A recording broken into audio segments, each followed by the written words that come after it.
Look at that, Gene Sachs, you've got it.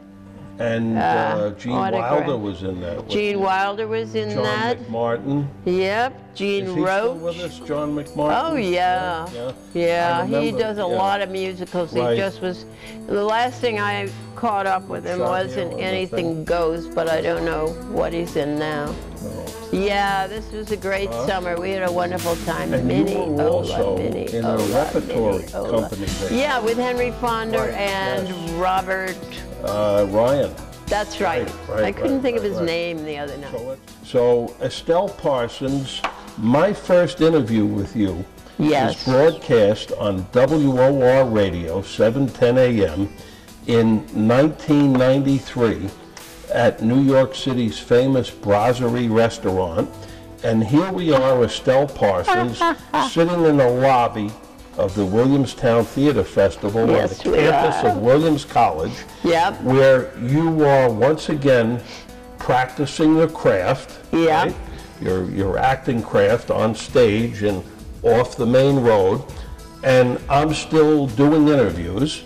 So 22 years later, here we are. Still doing the same thing, same old, same old. Well, I wouldn't say same old, same old. My life changes all the time. I mean, every play is new, a new experience begins, middles, ends, succeeds, fails, whatever. So my life is like this, but I don't know about your life as a broadcaster. Would you say it's like this or like? I'd say it's like this. So pretty similar. Because I was on the Today Show, you know, for 5 years when it began. I was one of the 8 people who put that show together. You stole one of my questions. But go ahead. And then I was with NBC for 5 years, you know, and we hired Garraway, and then when he was away, I'd take his place, and then I went to the home show with them with Arlene Francis.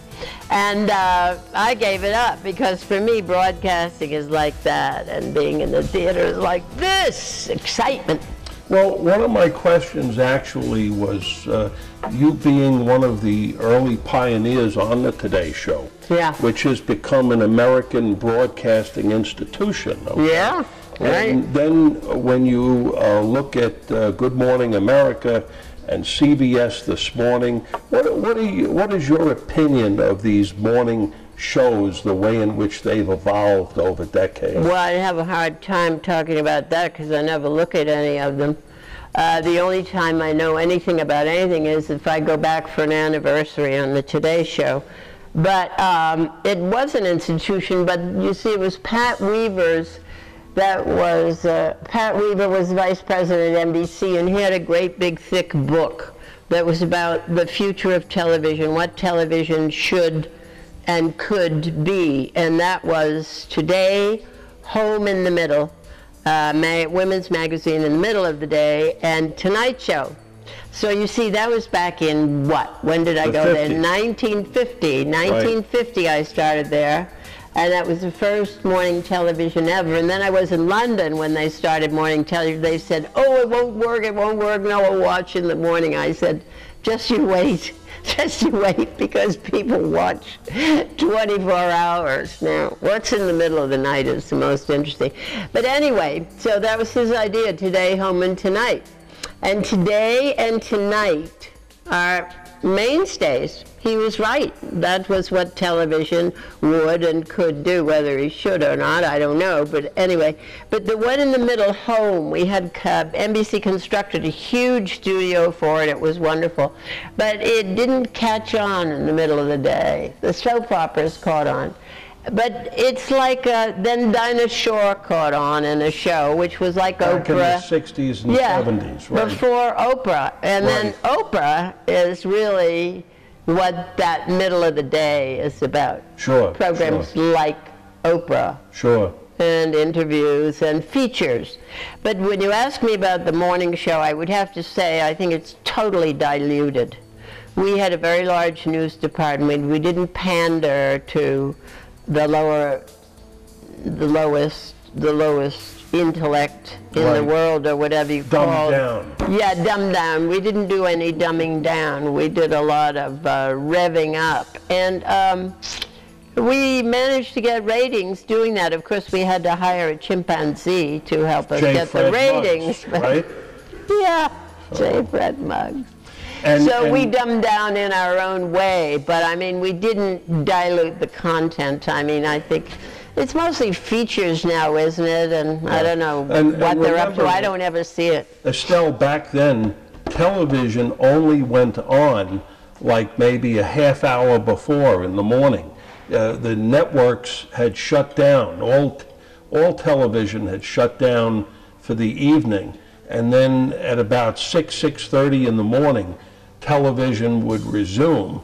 And then the Today Show was one of the first shows. Was the first, not one of the first. It was we were real pioneers in the whole idea of doing news and features. So it sounds like features that came out of the news, like the features that I would do. I did all the book reviews and got in all the writers, and I did all the fashion stuff and got in all the fashion people. Givenchy was a kid. He was just starting out then. We got him in from Paris. And Maurice Herzog was the first guy to climb Annapurna. We got him in with his book. And we had wonderful people. Al Cap was on it and, you know, drawing things. And so it sounds like Estelle Parsons maybe could have been a major television executive, I probably could have been, yes. I was well on my way. I was extremely successful. I was a part of the Bubblegum series, the NBC Bubblegum series for the stars of NBC. Just as a footnote, one of my neighbors where I grew up was Jack LaScully. Oh yeah? Where did you grow up? Garden City, Long Island. Yeah. And he was. Oh, I love Jack LaScully. It was Dave Garraway, Jack LaScully, Frank Blair. And it wasn't me. I wasn't hired to be on it. I was hired as part of the news department because my field was politics. And I was the first woman to do political reporting for a television network. They wouldn't let any of the women radio commentators and political reporters on television. Not because they said they can't go on, they just didn't want them. They were all men. Sure. And then because I was with the Today Show, I was the first one to do the first woman to do political reporting on TV. But this is way before women's lib. Nobody really cared about all that stuff. Well, of course, the women who were on radio and couldn't get on television cared. And Barbara Walters was on the local program, dying to get onto our program. Sure. Well, I don't know dying. I mean, you know, our ratings would go up, then they'd go down. The same with Tonight. Mort Werner was the producer. He was brought in from California because he's a very lusty kind of guy, full of ideas for television.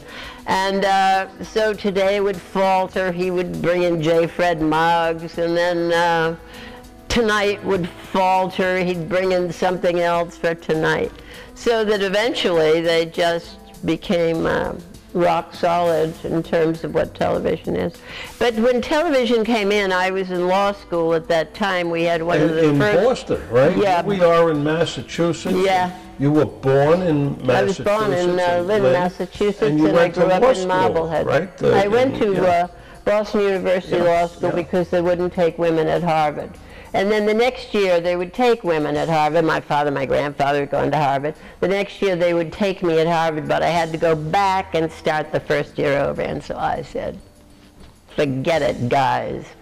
And I didn't want to really, I didn't want to live in a man's world. You know, I knew for my time that it would be kind of a lonely world. And it has been right up until the last 20 years, a very lonely world. Like my husband, I probably shouldn't say this, but he won't care now. But he's kind of part of the old boys network in New York. You know, they managed to get rid of everybody, not on purpose, it just happens. Bella Abzug gone, Elizabeth Holtzman gone. I mean, it's really an old boys club, not because anyone's manipulating it. It's a, you know, that's what it is. And so there are like one of two women lawyers were always kind of a member of that club. And I thought, oh, I'm so glad I didn't keep this up because I don't want to be one or two token women in you know, an old boys club. So, it's interesting. Yeah. Now there are an awful lot of women, but they still have the same problem. They have difficulty making partner. And nobody likes an aggressive woman, and you know, the other women who are not aggressive, who are just pretty. People have designs on them that are not legal designs, and if you know what I mean. So it's still quite hard for women in every field. So Estelle Parsons, you started out in Lynn, Massachusetts, and went to... Well, I didn't start out in Lynn. I grew up in Marblehead, Massachusetts. Okay. My father had a law firm in Lynn, and you know, it was in their generation, my father's the whole shoe business, the whole industrial, or whatever you call it. Revolution. Well, you know, Lynn was a very big, important place with shoes and stuff, and then all of that went away. But I worked all the time. I was a teenager. I worked in their law firm, but I was really from Marblehead. But then when I grew up and got through school, and I thought, I'll try to get a job in the radio here. I didn't want to leave home, so I thought I'll try to get a job in the radio, and you know, anybody on radio was going to stay there till they died. Right. So forget it. You actually, though, started out as a singer in a band, yeah, music. right? Music was my whole thing, yeah. Sang with Sammy Eisen and his band in Boston. Yeah, for, you know, conventions and things. And I sang a lot in cocktail lounges, played the piano and sang risque songs. It was fun. So, and then even when I was on the Today Show, I was singing with Jerry Herman out at the Swan Club in Great Neck. in Roslyn. No, he lived in Roslyn, but the Swan Club was in Great Neck, Okay. Long Island. So I sang out there every Jerry weekend. Herman of Hello Dolly fame. Oh, no. I actually did his very first review, but no, this was, did I say Jerry Herman? Oh, Yeah. good. Jerry Jerome. Jerry Jerome, okay. Yeah. All right. And so I sang out there on a weekend. I had all my ball gowns and my little notebook full of my keys and stuff. It was fun. So here we are in, again, Massachusetts. Yeah, and the off other main end of road, Massachusetts. off the main road, which you're going to be doing from What is this June a the picture 30th. of? A suitcase, maybe from I don't Death know of my a glasses. Salesman. And this,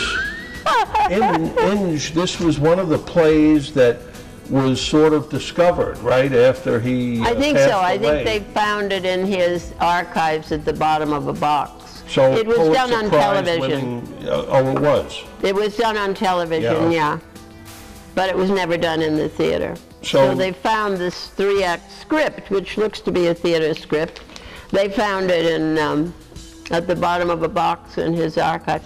It's a very exciting play. It's an action play. It never lets up for a second. It starts, and then somebody else comes in with a huge problem, or not a problem, but something big, and then somebody else comes in with something big, and then somebody else comes in. It's just a lot of people in it. Wonderful, wonderful cast. Everybody is really, really good. And it's just terribly active, terribly high emotional level, not easy. He's a great playwright. His characters are terribly challenging, so we're having a great time. So it keeps going, the flow keeps going and all, right? It keeps going, and then it goes, whap, it's over. Yeah. So, you know, in your long credentialed career, some of the things I did not know, one of the things that you were the artistic director at the Actors Studio for about 5 years. And looking back at that time, how was the Actors Studio in terms of, say, as it's evolved today, carrying out its mission? Well, we're still there doing the same stuff, but I was there from the 60s. I was not there in the beautiful beginnings in the late 40s, though I was even auditioning for it when I was on the Today Show. Really? Yeah, but I had worked in a community theater in Lynn, Massachusetts, the Tavern Players, as an actress. My mother took me there when I was about 7. It was like the social thing to do. My mother was doing props, and you know, Durkee Moore, who did Marshmallow Fluff, they were playing Tweedledum and Tweedledee, and it was everybody, and Lydia Pinkham's whole family, you know, the whole Pinkhams lived around there. So all the people on the North Shore where we lived. So I was acting all the time I was a kid until I went away to boarding school, and then I stopped, and then I thought I'd go into politics. Am I sorry I didn't go into politics? You want to ask me that? Well... Why didn't you go into politics? I don't know. How did I ever get to acting? I was with NBC all that time, doing all kinds of stuff for them. And then they wanted me to go to the wedding, you know, Grace Kelly wedding. And I really didn't like interviewing people. I wasn't interested in television. I'm interested in creating characters, you know. So my husband said, why don't you go on the stage? I had twins by that time. Why don't you go on the stage? You're always talking about that. And so I said, well, why not try it? So I auditioned for Abe Burrows for Happy Hunting, and that was my first show. And then I did Jerry Herman's first review downtown, too. Well, I dug up a playbill here, a play that I saw you in the old Mineola Theater, which is no longer with us, the Mineola Playhouse, where you were featured with Carol Channing, the Millionaires, and alongside of some great company, too, absolutely. like Gene Wilder and Will Lee and John McMartin. Yeah, none of us were famous at the time. No. Gene Sachs wasn't either. Yeah. He directed it for quite a long while. It's a very hard play. Oh. Terribly hard. Like this one, it's about a woman, you know, and they go on stage and they're there all night. Well, it's very hard work. A show I remember you in, which I saw, was Grace and Glory. That was a really poignant show. Yeah, Indian. Very great show. Yeah, interesting. Any memories of that or reminiscing? Oh, I loved Lucy. That was very interesting. I played a woman 100 years old. Yes. What was I? Probably in my 70s then. I'm getting closer. Maybe I can play it again when I'm 100. Time to reprise the role, right? So, maybe. So. But when television first came in, you know, I was in law school. That was like 1949, 1950. And it was on a few hours at night. You know, there was a woman sitting there playing the piano, especially for you. That's what I'm here for, looking into the camera. It was like that. And then there'd be a few comics on, and it would be little 15-minute shows. It was really funny. Look what it's become. Junk. You also, at the Mineola Theater, post Bonnie and Clyde, you were one of the stars at their repertory theater that they had. Was that in Mineola? Yeah, Mineola Theater with Henry Fonda. It was called the Plumstead Playhouse. Yeah. It was, Robert Ryan, we did Fonda. Our Town on the first page. Had a wonderful group of people. Whoa, they were great. John Beale, who had had a long movie career by that time, Ann Jackson, Joe Van Fleet, all the studio people. Yes. Yeah. So. But you asked me about the studios. So you see, I was like 20 years sort of a disciple of Lee Strasberg.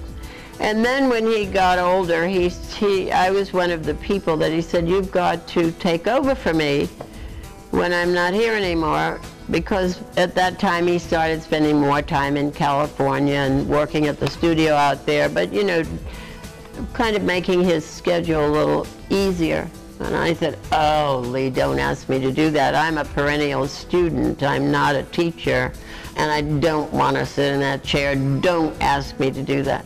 And he just kept at me and kept at me and kept at me and kept at me.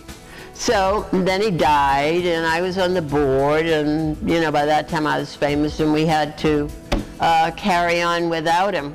So it was really, really hard. And then Arthur Penn was running it, and he said, why don't you take it over, Estelle, and see what you can do with it? So I did.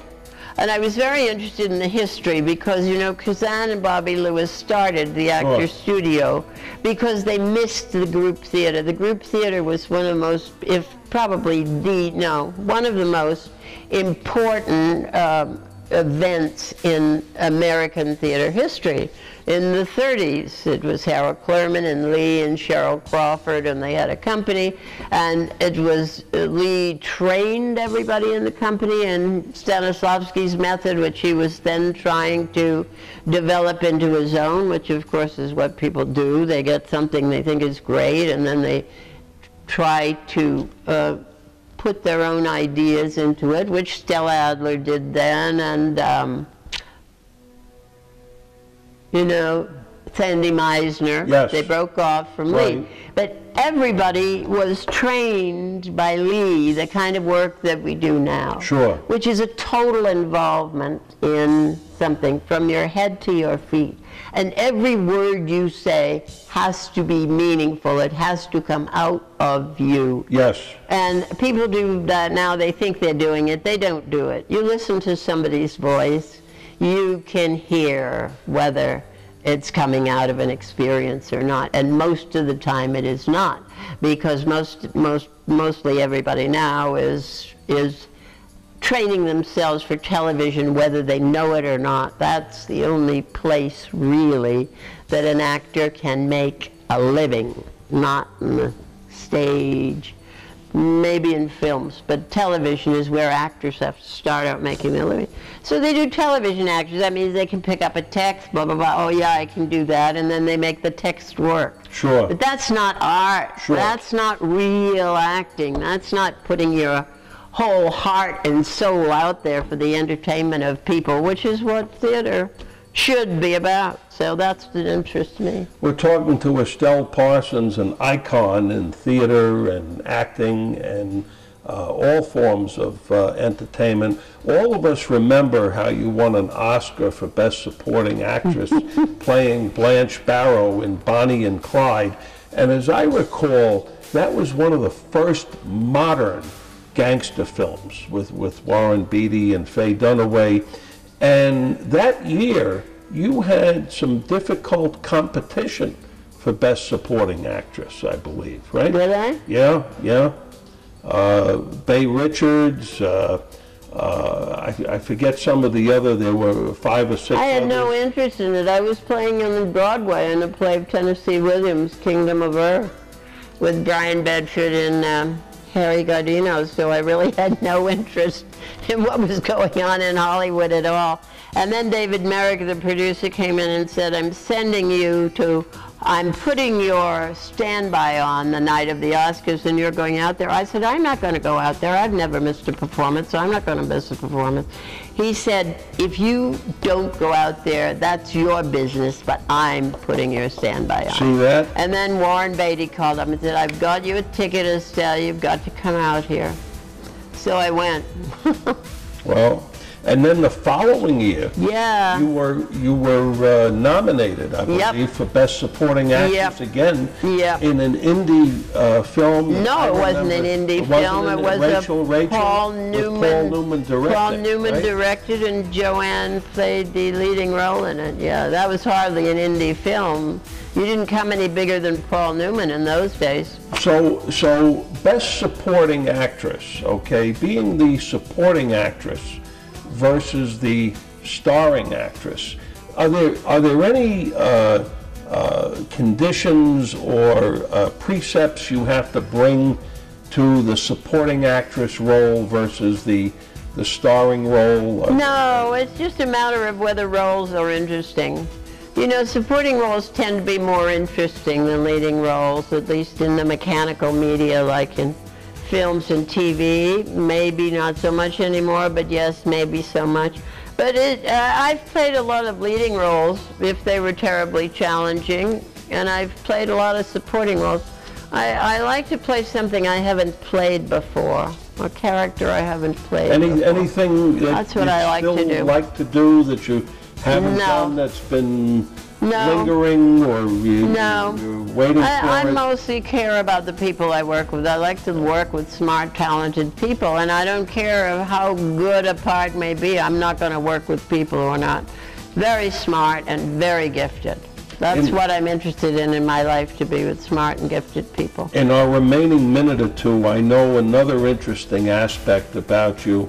You were supposed to be the star. You were offered the starring role of Pamela Voorhees in Friday the 13th, which was a humble little horror film, and I guess you turned it down, and it went to Betsy Palmer, who is no longer with us. But I mean, your perspective on those movies which start out with very modest, humble beginnings and become cult films. No, I can't do horror films. No? I just can't do it. Yeah. No, I have a lot of trouble with my imaginary life and my fantasies, and I sometimes try to read like that one, read it, and I just say, I can't do it because it's too scary. So I never did any of those, which is kind of too bad, because they would have been a lot of fun. But I've spent my whole life, you know, working on the stage, and I've never given up a stage job for a film job. Never. And I've never stopped in the middle of a stage job. You know, I say, oh, here's this wonderful film, and I can get you so much money. You please take it. I say, I can't. I'm in Breck's Mahogany. Do you think I'm going to give up singing in Breck's Mahogany to go out to Hollywood and do a movie? It's just not in my vision. So see Estelle Parsons at the Williamstown Theatre Festival. And not only me, a host of wonderful actors. So, and... yeah. Are you going to come and see it? I am. You'd better after this. I am. And Estelle, let's say that 22 years from now, we'll make a date for another interview, okay? And we can be able to say that we're both doing the same old. God, you're depressing me now. But anyway, okay, I agree. 22 years, yes. This is Danny Frank for GNAT TV.